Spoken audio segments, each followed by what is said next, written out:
नमस्कार दोस्तों, आज की हम इस वीडियो में स्वागत करते हैं। नमस्कार दोस्तों, आज हम इस वीडियो में भौगोलिक उपनाम के बारे में बात करते हैं, यानी कि जियोग्राफिकल सरनेम्स। तो उसमें से कुछ महत्वपूर्ण प्रश्नों की बात करते हैं। चलिए इस वीडियो को स्टार्ट करते हैं। क्वेश्चन नंबर फर्स्ट, स्वर्ण मंदिर का शहर किसे कहा जाता है? तो स्वर्ण मंदिर कहाँ पर स्थित है? अमृतसर में। तो इसलिए स्वर्ण मंदिर का शहर किसे कहा जाएगा? अमृतसर को। ऑप्शन नंबर ए सही है। ऑप्शन नंबर ए सही है। चलिए क्वेश्चन नंबर 2 पे आते हैं। पोप का शहर किसे कहा जाता है? पोप का शहर किसे कहा जाता है? पोप का शहर रोम को कहा जाता है, यानी कि ऑप्शन नंबर ए सही है। बंगाल का शोक किसे कहा जाता है? बंगाल का शोक किस नदी को कहा जाता है? बंगाल में दामोदर नदी है। बंगाल का शोक दामोदर नदी को कहा जाता है, यानी कि ऑप्शन नंबर ए सही है। क्वेश्चन नंबर 4 पे आते हैं। हाईटेक सिटी किसे कहा जाता है? हाईटेक सिटी किसे कहा जाता है? हाईटेक सिटी हैदराबाद को कहा जाता है। ऑप्शन नंबर सी सही है। भारत का स्विट्जरलैंड किसे कहा जाता है? दोस्तों सबको पता है, भारत का स्विट्जरलैंड कश्मीर को कहा जाता है। कश्मीर को धरती का स्वर्ग भी कहा जाता है। तो ऑप्शन नंबर ए सही है। भारत का मैनचेस्टर किसे कहा जाता है? भारत का मैनचेस्टर अहमदाबाद को कहा जाता है। तो ऑप्शन नंबर डी सही है। दक्षिण भारत का मैनचेस्टर किसे कहा जाता है? दक्षिण भारत का मैनचेस्टर कोयम्बटूर को कहा जाता है। ऑप्शन नंबर ए सही है।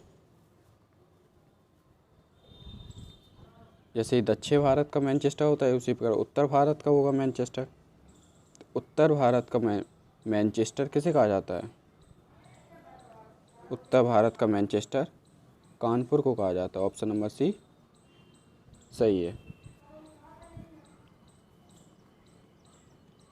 श्वेत नगर किसे कहा जाता है?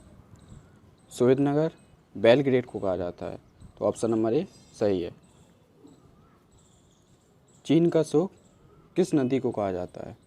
चीन का शोक किसे कहा जाता है, किस नदी को कहा जाता है? चीन का शोक होंगगायो नदी को कहा जाता है।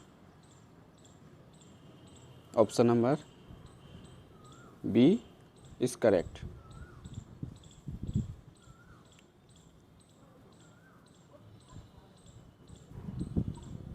मध्यरात्रि के सूर्य का देश किसे कहा जाता है? तो मध्यरात्रि के सूर्य का देश किसे कहा जाता है? मध्यरात्रि के सूर्य का देश नॉर्वे को कहा जाता है।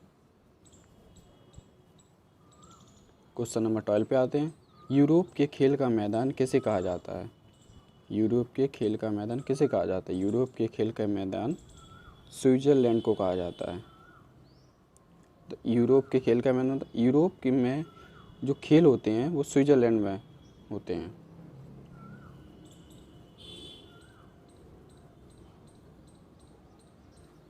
सफ़ेद हाथियों का देश किसे कहा जाता है? सफ़ेद हाथियों का देश किसे कहा जाता है? सफ़ेद हाथियों का देश थाईलैंड को कहा जाता है। सफ़ेद हाथियों का देश किसे कहा जाता है? थाईलैंड को।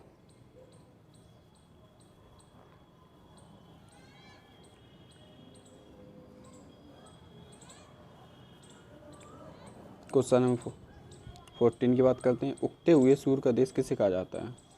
उगते हुए सूर्य का देश जापान को कहा जाता है। ऑप्शन नंबर बी सही है। क्वेश्चन नंबर 15 की बात करते हैं। हजार झीलों की भूमि, यानी कि वह कौन सी भूमि है जहाँ पे हजार झीलें हैं? तो हजार झीलों की भूमि कहाँ पे है? फिनलैंड में। तो ऑप्शन नंबर बी सही है। नील का उपहार किस देश को कहा जाता है? नील का उपहार मिस्र को कहा जाता है। तो ऑप्शन नंबर सी सही है। डूबते हुए सूर्य का देश किसे कहा जाता है? जैसे उगते हुए सूर्य का देश जापान को कहा जाता है, उसी प्रकार डूबते हुए सूर्य का भी कोई देश होगा। तो डूबते हुए सूर्य का देश ब्रिटेन को कहा जाता है।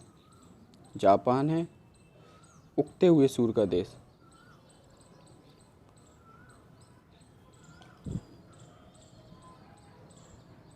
और ब्रिटेन को डूबते हुए सूर्य का देश कहा जाता है।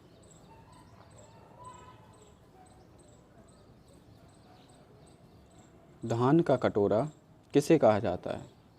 धान का कटोरा छत्तीसगढ़ को कहा जाता है, क्योंकि छत्तीसगढ़ में धान की खेती सबसे ज़्यादा होती है, इसलिए धान का कटोरा छत्तीसगढ़ को कहा जाता है। क्वेश्चन नंबर 19 की बात करते हैं। भारत का पेरिस किसे कहा जाता है? भारत का पेरिस जयपुर को कहा जाता है।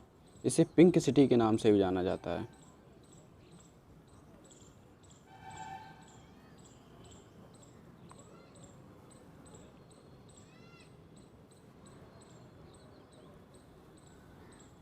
अब लास्ट क्वेश्चन की बात करते हैं। गुलाबों का शहर किसे कहा जाता है? तो गुलाबों का शहर चंडीगढ़ को कहा जाता है। तो ऑप्शन नंबर बी सही है। दोस्तों, कमेंट बॉक्स में हमें ज़रूर बताएं कि आपको यह वीडियो कैसी लगी।